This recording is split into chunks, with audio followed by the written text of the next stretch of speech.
Hi, this is Yuna Angell, the seminar speaker here. This seminar is called Lessons from Schizophrenia for Everyday People. So, about me, about Yuna Angell. I was diagnosed with schizophrenia in 2004 in my early 20s due to chemical imbalance in the brain. I was hospitalized around 7 times in the psychiatric ward over 10 years, roughly from 2004, which was the year I was diagnosed, to 2013. Each time the hospitalization would last for around 2 weeks, except for once I think it was around 3 weeks or so. I've tried writing books as personal physiotherapy in 2009, resulting in 3 books that are currently out of print, and they were stocked up in 14 Singapore National Libraries locally over the years of 2010, 2011, and 2012 under another pen name of mine. I have several ongoing personal books and seminar projects currently, and you can reach me through my new Facebook page for further details and enquiries at www.facebook.com/Yuna Angel Author, which spells YUNAANGELLAUthor.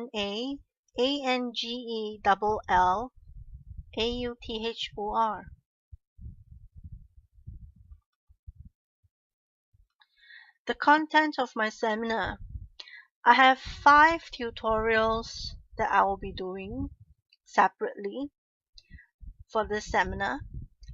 And the 5 factors of schizophrenia I'm listing here are the ones that are most apparent in my symptoms and my illness. I'm basically functioning normally mostly right now, and I'm quite stabilized. And the 5 factors of schizophrenia would be: number 1, paranoia; number 2, hallucinations; number 3, voices; number 4, loss of normal everyday functions; and finally, number 5, loss of normal concentration on anything. So here we go. Firstly, paranoia. I'll basically explain to you in my experiences what I've experienced as paranoia for me personally. So, paranoia basically means immense fear, unbelievable scale of fear, and immense fear without logic. Usually, paranoia means having a lot of fear, big fears even, without any good reason. Personal spirituality is usually good for immense fear. Through my personal experiences, I feel that having some sort of spirituality would be very healthy for oneself, because a belief in a higher power or a certain preferred divine or preferred religion would give you a sense of stability, because paranoia basically means also a state of instability and fear.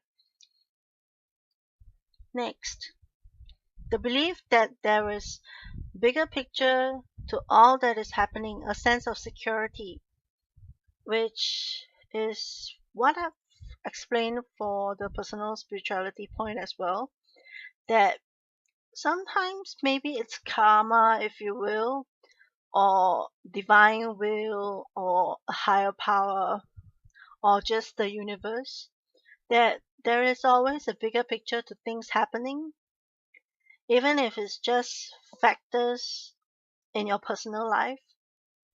So if you believe that it's not just a small or a certain isolated incident, that there are push and pull reasons here and there behind certain situations in your life, then maybe that gives you a sense of security, because There's some kind of meaning in it. The next point, feeling of being alone in bad situations, feeling of disconnection, being in midair.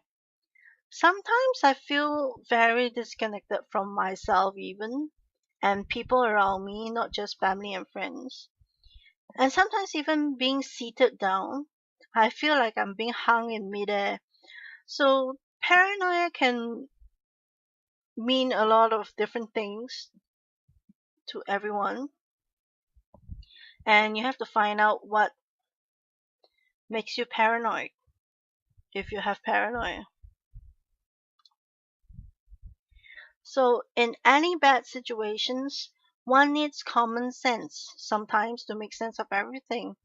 Sometimes certain voices may threaten you in the symptoms of schizophrenia and in paranoia, and you need to use common sense to tell the voice without speaking aloud, which seems very weird.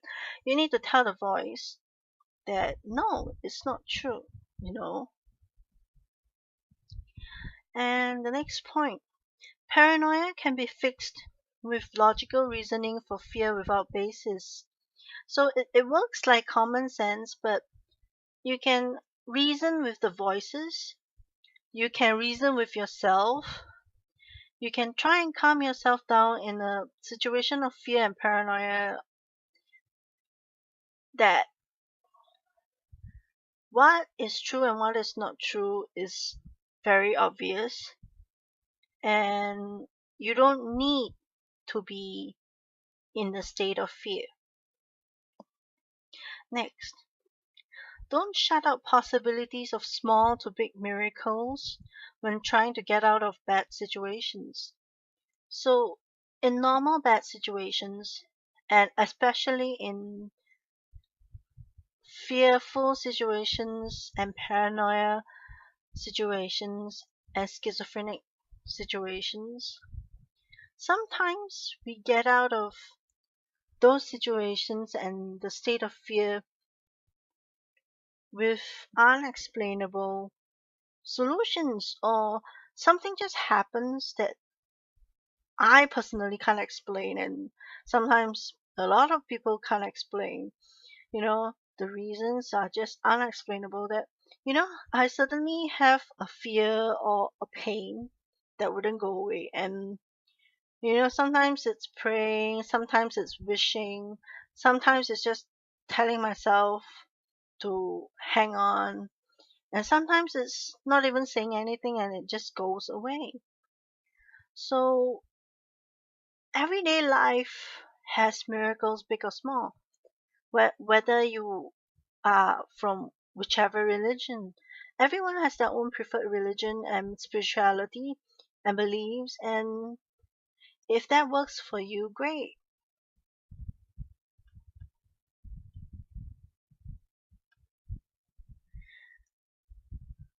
So here is the exercise for this first tutorial, listing your fears. It's a bit like pros and cons kind of listing. You list in a table on the left side your fears, and on the right side, why do you have this fear? So you just do a simple psychological listing of your inner feelings, your fears, and why do you have this fear. And I hope you can pause and stop this video right now or around this time to draw and sketch down this simple table, or to go to your spreadsheet and do a similar table and list down your fears and why do you have this fear. So I hope you have fun, or at least find out for yourself in a pleasant way, trying it out, what your fears are and the reason behind your fears. Try it out. Okay, still on the topic of paranoia, it's a subtopic, good or bad fears. Good stress and bad stress are similar to good fears and bad fears. It doesn't mean it is from the ego. A good fear might be trying to hurry yourself to get ready and be on time for work and appointments. Example, I fear I might be late.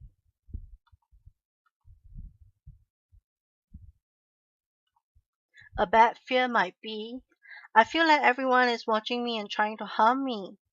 Example, I fear for my safety with no valid reasons. This is often a very clear and apparent symptom for schizophrenia.